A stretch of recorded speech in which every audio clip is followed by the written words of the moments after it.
I started this farm actually 2004 when I was in class 6. Yeah, I had passion for animals, so I tried to venture into rabbit farming.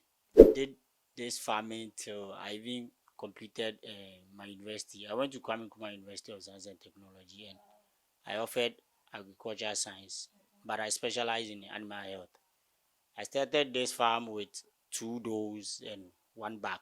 There are a whole lot of people around me that have set them up into the rabbit business. Wow. Yeah, there is one farmer at Dankusika close to me at Buzia. I was the one who set him up, and he's doing well now. Welcome everyone, my name is Pasika and you are watching Hamburg Farms TV. We are still on our journey interviewing farmers to know how they started their journey so far. My guest for today is Mr. Silas Amwa. He is the owner of Last Rabbit Farm. We are here to have an interaction with him. We'll go for a quick commercial break. When we come back, we will get started. Stay tuned.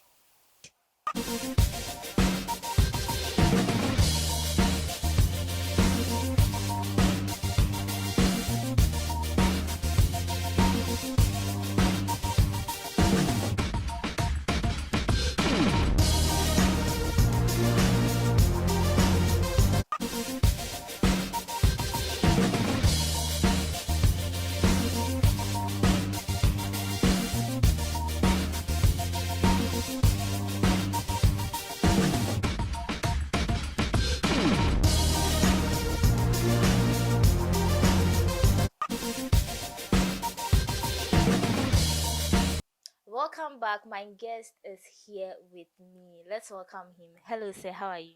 I'm good. We thank God. Mr. Silas, I know you are the owner of Last Rabbit Farm. I want you to walk us through your journey, how you started, the inspiration behind you venturing into farming. Did you get someone to convince you to venture into farming, or you just woke up one day and then decided to be a rabbit farmer? Tell us your inspiration. Okay. Good morning to you, everyone. As she said, I'm Silas. Silas Samwa, Mr. Silas Samwa. My farm is located at Odoko. I started this farm actually 2004 when I was in class 6. Yeah, I had passion for animals, so I tried to venture into rabbit farming. I never stopped this farming. Most of the farmers, when you interview them, they will be like, I was doing this farm, along the way I stopped. But for me, I never stopped. I did this farming till I even completed my university. I went to Kwame Nkrumah University of Science and Technology, and I offered agriculture science, but I specialize in animal health. I started this farm with 2 does and 1 back. That's 2 breeding females and 1 male. Yeah. So along the line, I increased the does, and currently I'm running a 30 doe unit with a 5 back. Yeah, that's 30 females, 5 males. Yeah, 35 in general. So with the 30 females, I'm able to get offsprings of, let me say, 50 every month. When I Yeah, that's what I get every month. Yeah. So the journey has not been easy though, but with determination and hard working, I got to wherever I am now. Yeah. So you started as early as 2004, let's say almost 2 decades since you ventured into this farming. How did you start? Were you just there and then you developed some kind of love for rabbits, or you saw someone do it and you were like, oh, okay, this is an interesting job. I have to also take it upon myself to venture into it. As I said earlier on, naturally, I have the passion. I have love for animals. But with rabbits, I sat down and I realized when I do rabbits, with rabbit, within a short period of time, they produce very fast and a lot. So that is why I try to venture into rabbitry. So aside you having the passion for it, you also realize that it's quite lucrative. When you venture into it, you will get some profits from it. Would you say it has helped you really well? In fact, looking at your life since 2004, would you say is the best decision you have ever made, or you would say it's not your best yet, the best is yet to come? Oh yeah, for me the best is yet to come. But for now, I can say it's the best. Then it's really helping you. Yeah, it's really because for now I'm not working. Oh, okay. That is what I do for now, and I'm even married. Wow. Yeah, so that is what I do, and I used to take care of my family. Yeah. Um, have you had a major challenge ever since you started? I mean, the challenges will come, but a major one that nearly convinced you to stop this kind of farming. I'm yet to. You are yet. I'm yet to see the major challenge because way back 2019, I wasn't in the country. I traveled to Israel. Yeah, for to further my course. When I was there, I heard there was a rabbit virus around. But lucky enough, my farm wasn't affected. Wow. Yeah, Lucky you. yeah, I'm so lucky. But as for the disease aspect, I'm okay because actually me myself I did animal health in school. So whatever comes my way as in diseases, I'm able to, yeah, sure, sure, Find a sure. solution to it. So do you have any other thing you do apart from the rabbit farming? I mean, concerning rabbit farming in general, do you do anything else? Do you teach? Do you get students to teach them on how to start their journey? In case maybe I'm a young person, I need some knowledge from you. Do you do all that? Yeah, I do that. I have a whole lot of people around me that have set them up into the rabbit business. Yeah, there is one farmer at Dankusika close to me at Buzia. I was the one who set him up, and he's doing well now. Yeah, Say rabbit farming has really helped you. sure, sure. That's really I see. Okay, I've interviewed some rabbit farmers. They all say they designed their cages. Some say their litter boxes they do it themselves. Do you find someone to design all those things for you, or you do them on your own? for the rabbit cages, I do them myself. As you can see here, I'm having some of the meshes that I'm here to construct the cages. So for the cages, I do everything myself. I'm not a carpenter though. I guess it's a gift for amongst farmers, because most rabbit farmers they all say they design their cages themselves. In terms of an outbreak in your farm, do you go in for a veterinary officer to come and examine your rabbits and then take care of them, or you have a way of preventing the diseases from even occurring at the first place? For farming in general, as in animals, prevention is better than cure. Because when you want to prevent, it might take a longer time. Maybe the animal wouldn't even survive. So the best thing for you to do is to prevent. When you prevent, as for the diseases you might encounter, but it wouldn't be severe. Yeah. So the best is for you to prevent. That's all. Talking to you, you said earlier that rabbit farming is the only thing you do now. Is it that you don't want to take any other thing upon yourself and then do it, or you are only interested in focusing on your rabbit farm? I'm only focused on the rabbit farm, but I'm here to expand it very big so that I can get maybe a school in it so that I can train more people in the farming. So what if, let's say, you get a job opportunity, a job offer worth, I mean, millions, and then you have to choose between your rabbit farm and that job? Are you saying you are going to let the job offer slip away and then still focus on your rabbit farm? I can still work and at the same time still farm because when I was away from the country, I had my mom and my cousin who were taking care of the rabbits for me for 2 years. So if I had a very good job offer, I can just swap in and let someone take care of them for me. For almost 2 decades, have you been doing this on your own, or you have other partners who lift you up in case you are down financially or something? Do you have a team you work with, or you are independent, solely you? It's solely me. Just you. It's solely me and God. Yeah. Wow. So you don't have any team. What if, let's say, you travel as you said? Do you have anyone who looks after your farm for you? Yeah, my mom, as I said earlier, my mom and my cousin. They are the one who take care of the rabbits for me. Are they expecting taking care of them, or they just have a general knowledge about rabbit farm? No, for my mom, yeah, he's an expert in it because way back 2004 when I started. I went to SHS.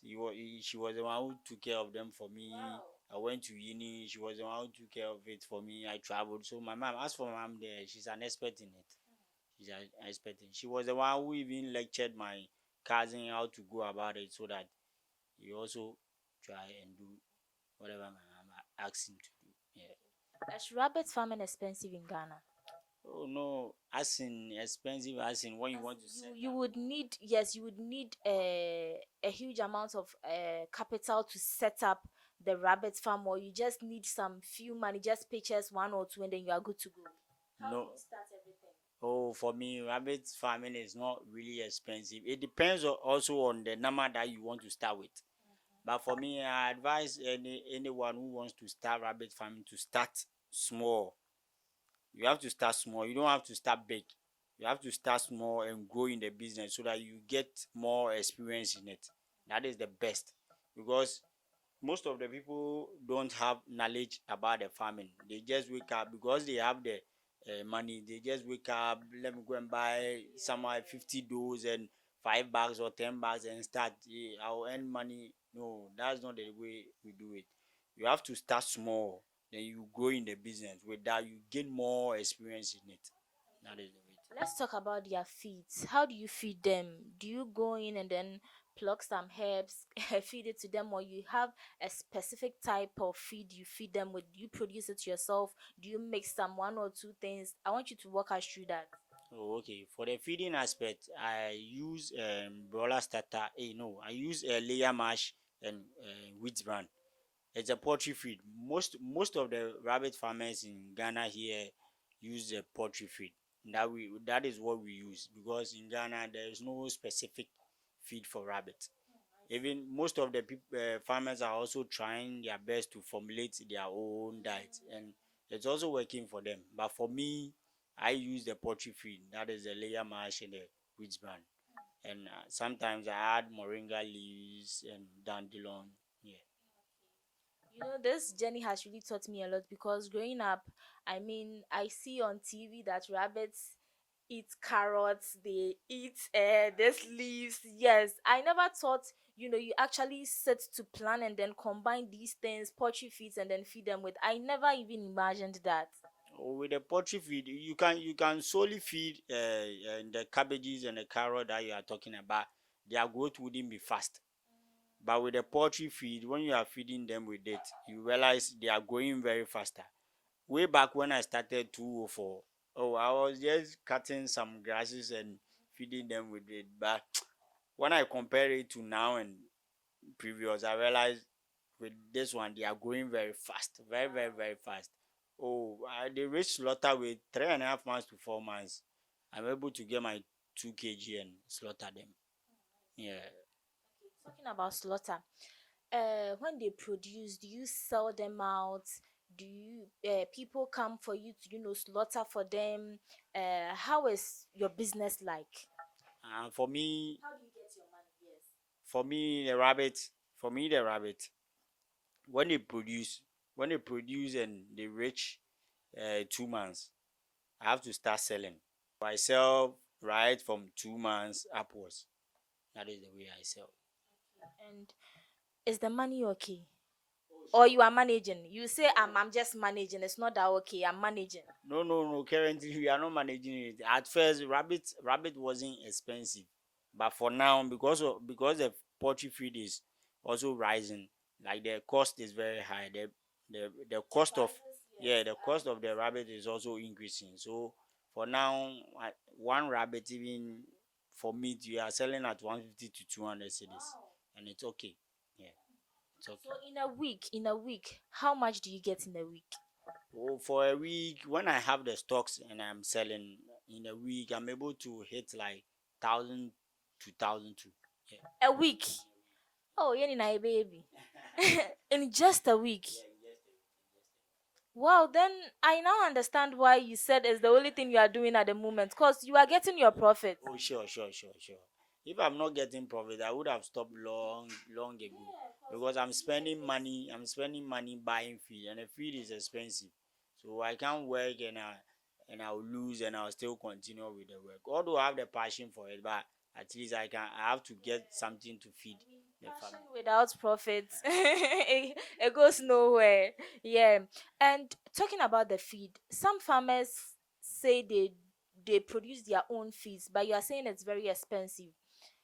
Haven't you found a way to, cut cost and then produce your own feed, or for now you will go ahead with the purchasing of the feeds? Formulating your own feed comes with a lot. Most of the people just combine the raw materials, but with that and the rabbits, you have to be very careful with them because any least chance they will die off.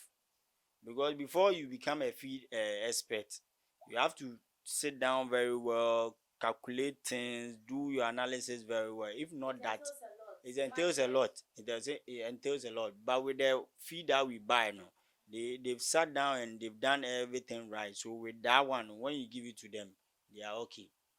The reason I asked that is, I mean, one farmer I interviewed said something similar, because according to him also the feeds are very expensive. They are very expensive. So I think maybe if you can come up with a way of cutting your cost by combining, I mean, it starts somewhere and then gets to somewhere. If you can do something and then cut your cost, don't you think it will help? Have you even thought of, giving it a try? Oh yeah, I've thought of it. I've thought of it because I have a friend, Plim Farms. He's at Dome. He formulates his own like feed. So he was like, I should try my best. He has the and I can say he's an expert. He's an expert in the rabbit feed.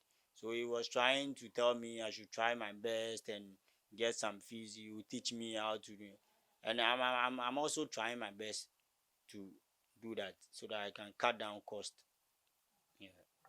I hope you do that at the earliest, so that you cut your cost, because meaning, if you are able to get thousand something in a month and you don't purchase your feed, you produce your own feed, the profit will be quite high, very high. To be very, very, very high. Very high. I think you should really do that and then cut your cost. So looking at our system in Ghana, we have many types, forms of farming in Ghana.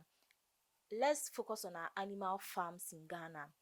Amongst all the animal farms we have in Ghana, we have rabbits, we have poultry, the birds, we have catfish, the fish side also. Which one is more lucrative? Or you would say, because you are an expert in rabbits, you can't compare it to the others. No, no, no, not because I'm expert in rabbits. I did animal science. So whatever I say, I know what I'm talking about. With rabbits, they are prolific. In a year like this, they can give birth like 5, 6 times. And with that, you can get like from one rabbit, you can get like 20 to 30 animals within a year. Yeah, because even it can be more because some of them even give birth to like 10 and their gestation period is just 1 month. But along the line, you lose some, or don't you? I mean, during their birth process and all that, you lose some. As a farmer, you will surely lose, Yes. but you just have to know. You just have to try your ways and means so that your mortality rate wouldn't be high. Okay. Yeah, that is the way. I interviewed a catfish farmer, and he told me, comparing the other forms of farming, he would say catfish farming is very, very, very, very, very lucrative, because a catfish can produce about 50,000 eggs. That's why I asked you, comparing the other forms of farm, do you think rabbit farming is still the most lucrative, or you'd say we have other ones doing better, but then with you, you are okay with the rabbit farm?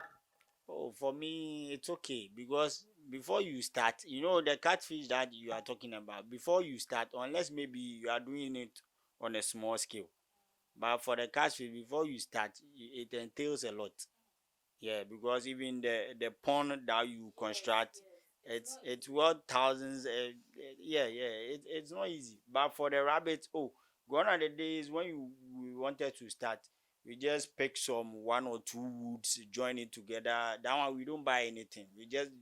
But for now that you want to enter into a commercial business, that is where we have to buy the meshes and the woods and the nails. Yeah, but it's okay. It's okay. In 5 years time, or let's say in 7-10 years time, how do you see yourself? Where do you see yourself? Do you see yourself going international with your your farm?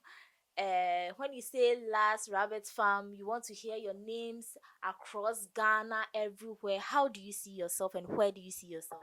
Oh, in 5 to 10 years time, I see myself as the biggest and the largest rabbit producer in Ghana. I have to produce more rabbits because I have the stock. Most of the farmers, their rabbits are excuse me say they are smallish, but for my breeds are very strong. People have started importing rabbits from South Africa, Kenya, but most of them too don't know where to get the right breed, so that is where they try to import. But when you come to my farm and you see my stocks, you realize they are doing much better. Yeah. So you've never imported even a single rabbit? No, no, no, no, no. I've never imported any rabbit before. I've never imported any rabbit. Okay, let's say I'm a young person. I want to venture into rabbit farming. Do you have any advice for me? How do I start? For me, the advice I will give to any beginner is, before you start, you have to try your best and get more knowledge and informations about the rabbit farm before you start. Most of the people start and they don't have any knowledge, and along the line they'll be calling. They will just go to Facebook, type rabbit. You may think they are coming to buy a rabbit, but like they are trying to consult you. When you ask them, they will be saying my rabbit is dying, this. So before you start, you have to get more insight. You have to get the knowledge about the farming before you start. You have to try and get a mentor, someone who has really done well in the business and is still doing good, so that you try and contact him and you are true to go. Thank you very much for your time. How do we get in touch with you? Your social media handle? Oh, for my social media and Facebook, Last Rabbit Farm, and Instagram, Last Dot Rabbit. Yeah, and my contacts. My WhatsApp number 020 345 3756, and my other line 0544602492. Thank you very much for your time. So, in case you are a young person and you want to venture into rabbit farming, you know where to look. I mean, Mr. Silas Samoa is available. In case you want any mentor, you want any advice, any education on how to start, how to keep your farm going, I mean, you should contact him for some knowledge. My guest for today was Mr. Silas Samoa. My name is Oba Pascal. Don't forget to like, share, leave a comment. See you next time. Bye.